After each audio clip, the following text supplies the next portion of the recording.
that this House expresses deep concern at the current state of affairs in Bangladesh as the nation approaches its next general election in February 2026. 2, that this House notes that A, there is widespread uncertainty in Bangladesh regarding whether the election will indeed be held in February 2026, with no date yet allocated and the nation experiencing ongoing unrest, violence and institutional failures. B, for over a decade, Bangladesh's democratic institutions have been systematically dismantled by the former authoritarian regime, with state institutions exploited for political gain, dissenting voices silenced and political activists and leaders persecuted. The ongoing manipulation of law enforcement, judiciary and electoral mechanisms has eroded public faith in Bangladesh's democratic process and denied citizens their fundamental right to political participation. C, since Bangladesh's independence in 1971, only 4 of Bangladesh's 11 elections held during this time have been considered free and fair because they were overseen by a caretaker administration, according to human rights and democracy advocates. D, fair and impartial elections cannot occur under an administration that is still influenced by the deposed authoritarian regime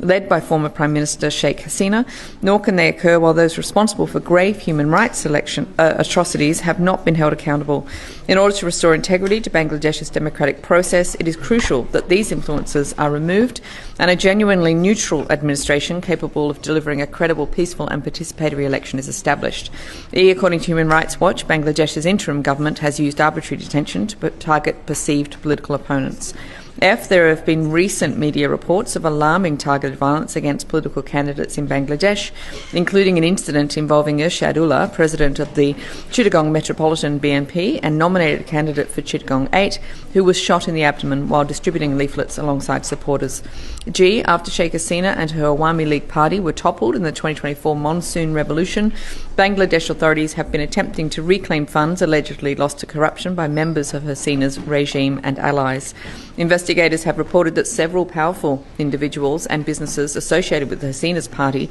illegally acquired billions of pounds, which are believed to have since been siphoned out of Bangladesh using the unregulated Hundi money transfer system. H, the estimated 15 million Bangladeshis who live in other countries have the legal right to vote in elections from overseas. However, complex postal voting procedures have previously prevented this large diaspora from doing so.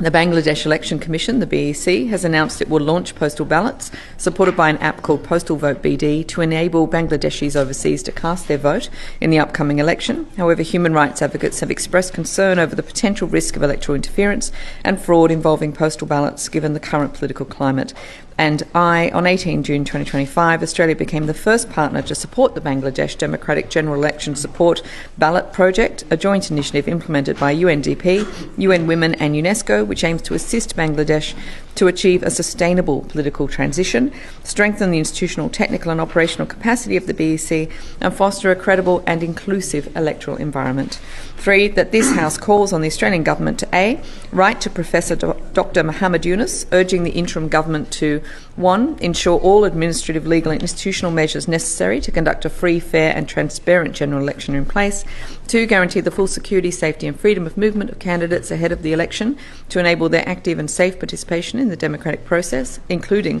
Mr Tariq Rahman, acting chairman of the Bangladesh Nationalist Party, BNP. And 3, independently investigate all allegations of corruption, embezzlement and fraud to ensure that those responsible for committing such crimes are held accountable and that reclaimed public funds are invested into the reconstruction of Bangladesh's public institutions. B, back international efforts to hold perpetrators of human rights violations to account, including those accused of committing crimes against humanity, enforce disappearances and extrajudicial killings under the former Bangladeshi regime. And C, ensure the safe, secure and democratic implementation of the planned overseas voting system involving postal ballots to enable all Bangladeshis living overseas to participate in the upcoming general election.